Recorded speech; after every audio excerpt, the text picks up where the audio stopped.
¿Qué tal? Buenas noches, tarde. Supongo que la estabas escuchando, la entrevista. Sí, y bueno, qué manera de distorsionar la realidad. Voy a tratar de ser concreta con datos. Se dice muy fácil que vas a llevar la banca del bienestar y los cajeros automáticos a todos los municipios.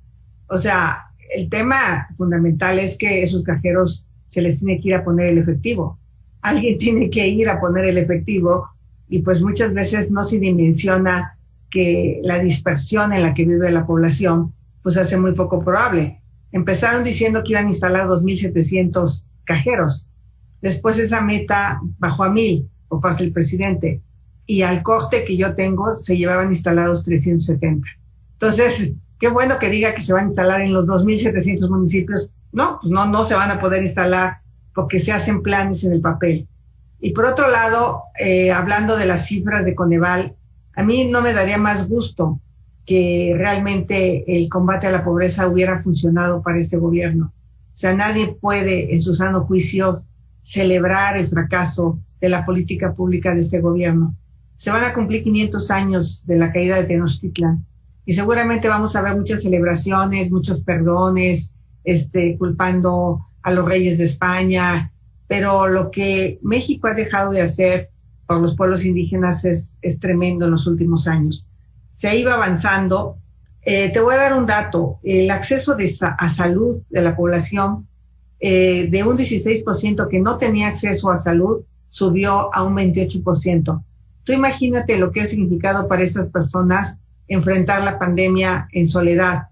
Han tenido que, yo ayer recibí algunos mensajes de Hidalgo, donde los jóvenes se están contagiando, donde ya quitaron los hospitales COVID, especialmente, por ejemplo, el de Huichapan ya no existe, y empezaron los contagios. Hoy vimos una cifra récord de contagios. Esas familias están solventando, ¿y qué están haciendo? Vendiendo sus terrenos, vendiendo sus chivos, vendiendo sus borregos, porque el gobierno los abandonó. Insistimos en que por la pandemia se tendría que dar un apoyo económico para aquellos que trabajaran, para aquellas personas que perdieron su empleo, que fue tremendo en la pandemia. El gobierno se negó a entregar este ingreso básico universal a las personas que tenían un empleo, y seguramente muchos de ellos son los que bajaron de clase media a pobreza, y son esos 3.2 millones de personas que hoy son más pobres. Entonces también se dice fácil que tomaran clases por internet. O sea, hay un 7%, más de 10 millones de personas que no tienen ninguna posibilidad de conectarse a internet, y es otro fracaso de este gobierno, el famoso internet para todos. No se ha avanzado prácticamente nada, y lo poco que se tenía se canceló. Entonces también hay un problema con la calidad de la vivienda, donde la gente pues ha tenido que ir a rentar viviendas más precarias justamente por su ingreso, y por lo tanto el acceso a servicios básicos disminuyó. Todo esto te lo dice el reciente reporte de Coneval, son datos científicos, y yo sí tengo un diferendo respecto a cómo combatir la pobreza. Por supuesto que son necesarias las transferencias económicas. A mí me tocó trabajar en las regiones más pobres, esas que salen en la foto. Yo trabajé en la montaña de Guerrero, en la Tarahumara, y trabajamos muchísimo en proyectos productivos con mujeres. Por ejemplo, hay un caso de las mujeres de Amialco, donde las enseñamos a fabricar muñecas. Estoy hablando de hace 20 años, y hoy esta chica emplea a 50 mujeres, y las muñecas se venden por todo el mundo, muñecas de trapo.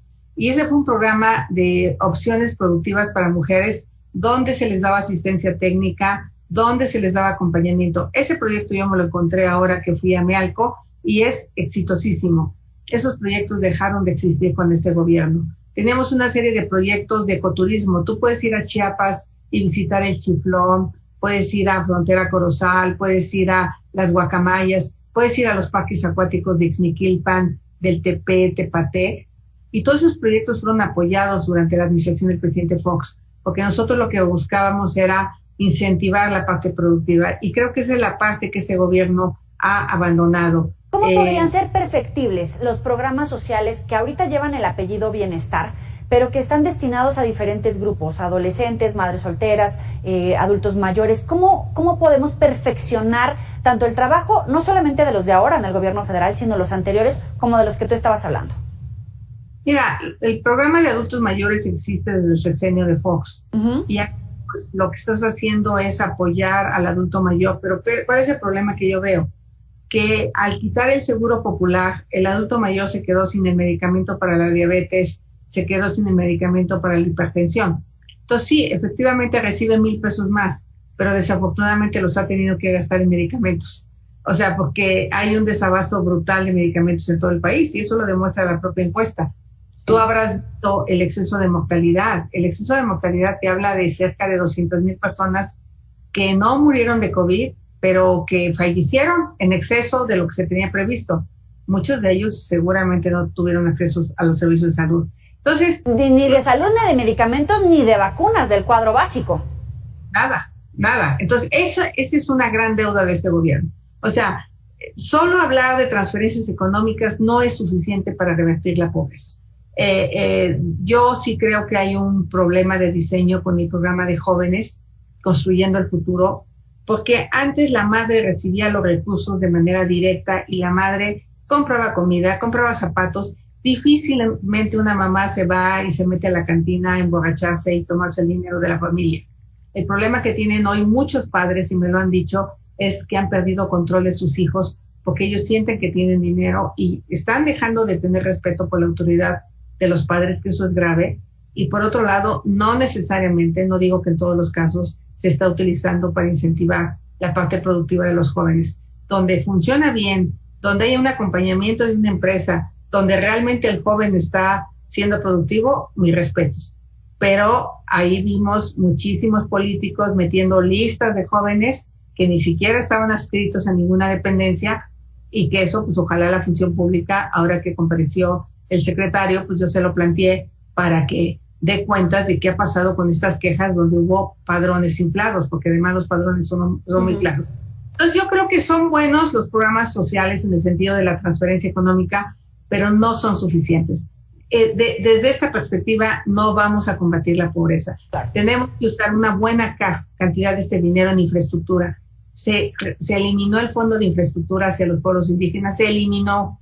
Ese fondo de infraestructura alcanzaba cerca de los 10,000 millones de pesos, y con eso se pudo hacer la carretera Tlapa-Margelia, se pudo hacer el hospital de la montaña de Guerrero, se pudo hacer la Ruiz-Zacatecas, la Autóngo-Tepehuacán, que son carreteras carísimas que durante muchos años no se habían hecho. Y si tú abandonas la construcción de infraestructura como este gobierno lo ha abandonado, ahora dice que va a un programa de baches. No, es un programa de mantenimiento carretero.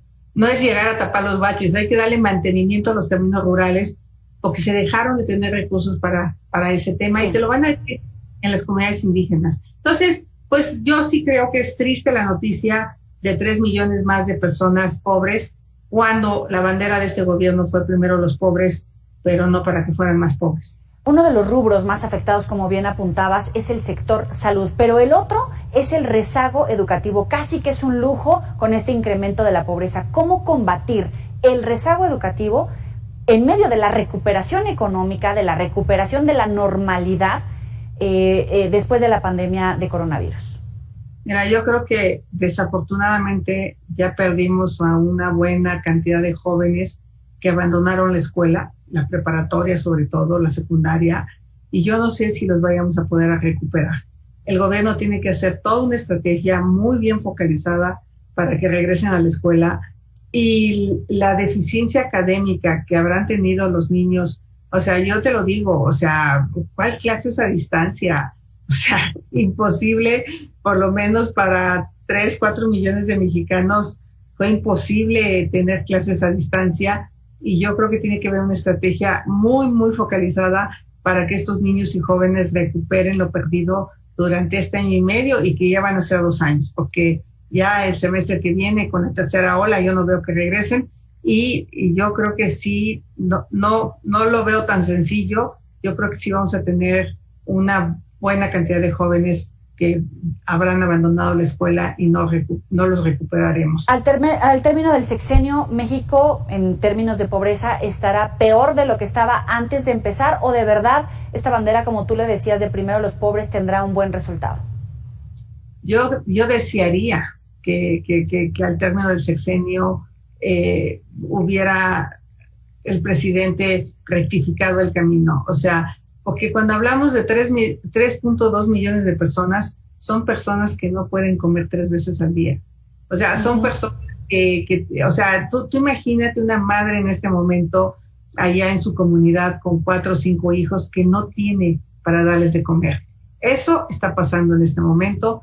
Eso se lo advertimos al gobierno, que por la pandemia, mira, todos los albañiles que se fueron de aquí de la Ciudad de México, uno por el cierre absurdo de obras por parte de la jefa de gobierno, pero otra por la pandemia, ¿qué fueron a hacer a sus comunidades? O sea, realmente complejo para muchas de las... Y ¿sabes qué? En su mayoría deben de ser personas indígenas y rurales, y quizá algunas urbanas, pero en la ciudad, aunque sea el comedor de subsidio de 10 pesos la comida en la ciudad, y ya con eso la libras y comes, pero en una comunidad sí está muy, muy difícil.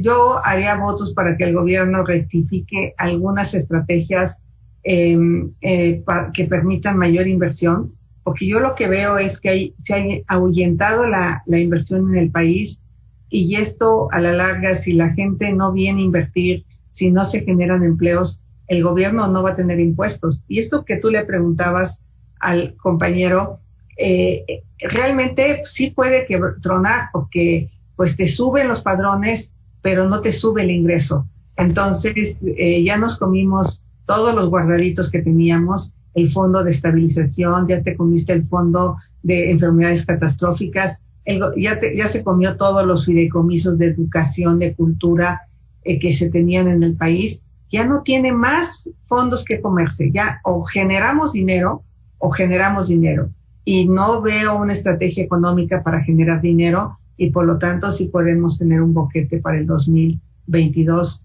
serio, y que ya no haya dinero para repartir. Eso sí sería terrible, porque además inmersos en una crisis. Claro. Xóchitl Gálvez, gracias por estar con nosotros aquí y con el auditorio de Mega Noticias. Gracias. Gracias a ti. Buena tarde. Vamos a hacer una breve pausa. Volvemos.